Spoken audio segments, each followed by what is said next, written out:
Olá! Hoje a nossa análise vai fundo num ponto assim super crítico do cuidado ao queimado, que é o manejo inicial das vias aéreas. A gente vai usar como base materiais clínicos, protocolos e tentar extrair o essencial, né, entender por que isso é a prioridade máxima e quais decisões são cruciais ali nas primeiras horas, principalmente se tem suspeita de lesão por inalação. Exatamente. É um cenário, olha, de altíssima complexidade e urgência. Cada segundo conta, e a avaliação rápida, bem feita, é o que define o prognóstico do paciente, sabe? Certo, vamos mergulhar nisso então. A base de tudo é o ABCDE do trauma, né? Com foco total ali no a via aérea. Mas por que essa lesão por inalação preocupa tanto logo de cara? Especialmente se o incêndio foi em lugar fechado ou se a pessoa perdeu a consciência. O grande medo, o que tira o sono da gente, é o edema, um inchaço progressivo e rápido da via aérea. Isso pode simplesmente fechar tudo, obstruir completamente a passagem de ar. Por isso é tão vital conseguir um histórico rápido. Onde foi o incêndio? Quanto tempo a pessoa ficou exposta? Tinha plástico, espuma, material sintético queimando e, ao mesmo tempo, procurar os sinais físicos, né? Queimadura no rosto, no pescoço, pelo do nariz queimado, chamuscado. Aquela fuligem na boca, no nariz também, né? E isso, fuligem, rouquidão é um sinal importante.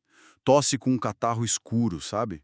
Ou até sons estranhos ao respirar, tipo um chiado, um estridor. Mas é interessante que os materiais que a gente viu, eles batem muito na tecla de que nem sempre esses sinais são óbvios logo de cara, né? Precisamente. E esse é um ponto de atenção enorme.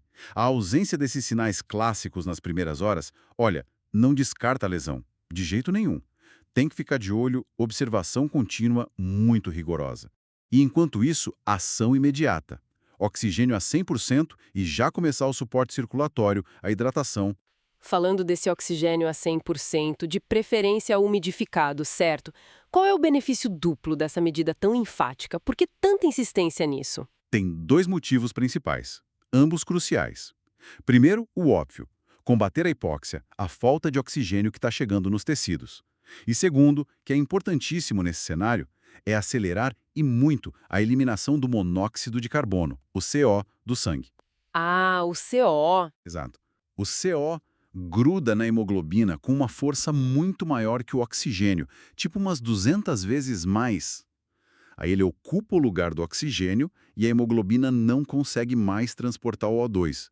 O oxigênio a 100% diminui drasticamente o tempo que o CO fica ligado ali. Reduz a meia-vida dele de horas para mais ou menos 1 hora, 60 minutos. E aqui tem uma pegadinha, né? Algo que parece contraintuitivo e pode levar a erro. A leitura do oxímetro de pulso comum. Nossa, essa é uma armadilha clássica. Muita gente cai. O oxímetro de dedo padrão, ele não sabe a diferença entre a hemoglobina que está carregando oxigênio e a que está carregando o CO. Para ele pode estar tudo lindo, saturação 99%, 100%, mas na verdade o paciente está gravemente intoxicado por CO. A leitura é falsamente normal ou alta. Caramba. E aí? Aí não tem jeito, precisa da gasometria arterial com cooximetria. É esse exame que vai medir o nível real da carboxiemoglobina, a COHB, e também o lactato, para ver se o metabolismo está sofrendo sem oxigênio. E claro, né, para quem já está entubado, umidificar bem o ar que entra, aspirar secreção direto, porque acumula muita fuligem, muita coisa ali, e usar broncodilatador se tiver chiado no peito, broncoespasmo. Entendi. Então, oxigênio, cuidado com o CO, mas isso leva a gente para a decisão talvez mais crítica que os protocolos ressaltam. Quando nem o oxigênio resolve ou a via aérea está claramente ameaçada, aí tem que garantir essa via mecanicamente, a intubação. Exato. E a palavra-chave aqui, que todo o material reforça, é precoce, intubação precoce. Por quê? Por que essa prévoa toda? Por causa daquele edema que a gente falou, ele pode se instalar de forma traiçoeira, silenciosa e muito rápido, principalmente nas primeiras 6, 12 horas depois da queimadura. Se você esperar aparecerem os sinais claros de que a pessoa não está conseguindo respirar direito, pode ser tarde demais. A via aérea pode inchar tanto que você simplesmente não consegue mais passar o tubo. Vira uma via aérea difícil ou até impossível. Certo. Então, quais são os gatilhos? O que faz a equipe decidir? Ok, vamos entubar agora, mesmo que a pessoa ainda esteja, sei lá, conversando. Os critérios são bem estabelecidos, né? Primeiro, se o paciente não consegue proteger a própria via aérea. Por exemplo, o rebaixamento do nível de consciência, um Glasgow abaixo de 8. Segundo, sinais de que a obstrução está vindo aí. O estridor, que é aquele barulho agudo quando puxa o ar, nossa, isso é um sinal de alarme máximo.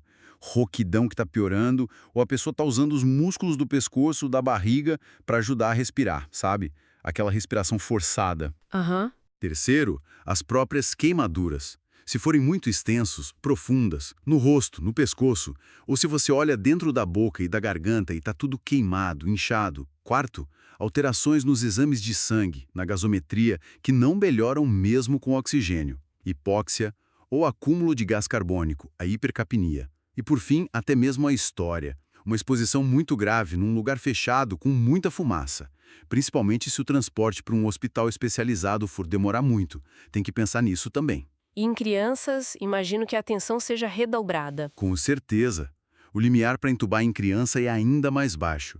As vias aéreas delas são bem menores, mais estreitas. Qualquer inchaço já complica muito mais rápido. E a técnica para entubar? Os materiais falam em usar tubos de maior calibre. Sim, em adultos, a gente tenta usar um tubo de diâmetro interno de 8 milímetros ou até maior, se possível. Isso ajuda muito depois para conseguir aspiração grossa, fuligem e também permite passar um broncoscópio pela luz do tubo, para avaliar lá dentro. E, claro, a equipe tem que estar preparada para encontrar dificuldade, ter plano B, plano C. E um detalhe que parece pequeno, mas que os protocolos dão uma ênfase enorme: a fixação do tubo. Nossa, isso é absolutamente crítico. Não adianta nada fazer intubação perfeita se o tubo sair do lugar depois. Pensa, fita adesiva comum, esparadrapo, não gruda direito na pele queimada, inchada, úmida do rosto. O risco do tubo deslocar sem querer é altíssimo. E reentubar com tudo inchado deve ser um pesadelo. Exatamente. Pode ser impossível. Por isso se usam fixações mais robustas, tipo amarras com cadarço ou fita ao redor da cabeça, ou dispositivos comerciais que são feitos para isso. Perder a via aérea nessa fase é catastrófico. E se mesmo assim tudo falhar, a via aérea obstruir e não der para entubar, o último recurso é a cricotireoidostomia, aquele acesso de emergência no pescoço. Ok, via aérea garantida, paciente estabilizado. Aí entra a broncoscopia flexível, né? Idealmente nas primeiras 24 horas. O que ela adiciona? A broncoscopia permite a gente olhar diretamente lá dentro das vias aéreas, da traqueia, dos brônquios. A gente consegue ver o grau do edema, da vermelhidão, que é a hiperemia, a quantidade de fuligem que está grudada lá, se tem áreas de tecido morto, necrose da mucosa. Isso não só confirma se teve mesmo lesão por inalação, mas ajuda a dizer o quão grave foi. Orienta o tipo de ventilação que o paciente vai precisar, dá uma ideia do prognóstico. E é melhor que um raio-x inicial, então? Bem mais sensível no começo, sim. O raio-x de tórax e até a tomografia podem vir normais nas primeiras horas, mesmo com lesão significativa lá dentro. Um ponto importante: a broncoscopia é valiosa, mas ela não pode atrasar a transferência do paciente para um centro de referência em queimados se ele precisar ir. Perfeito. Então, para a gente amarrar tudo que esses materiais mostram, no manejo da via aérea do queimado, a palavra-chave parece ser antecipação, né? Ficar super vigilante, dar oxigênio a 100% logo de cara, ter critérios bem definidos para entubar antes do problema se instalar de verdade, garantir que esse tubo fique no lugar de forma segura e depois usar a broncoscopia para entender melhor a lesão. É isso que faz a diferença? Exatamente. Acho que você resumiu perfeitamente a essência. É agir rápido, de forma proativa, com base em critérios claros. E isso me deixa pensando, sabe? Levanta uma reflexão interessante. Se a gente sabe que esse edema pode ser tão rápido e silencioso, será que uma comunicação ainda mais rica em detalhes sobre como foi o incêndio, foi em local fechado, tinha muita fumaça preta, ficou lá X minutos entre quem atendeu primeiro, lá na cena, e a equipe do hospital? Será que isso não poderia ajudar a refinar ainda mais essa decisão de entubar cedo?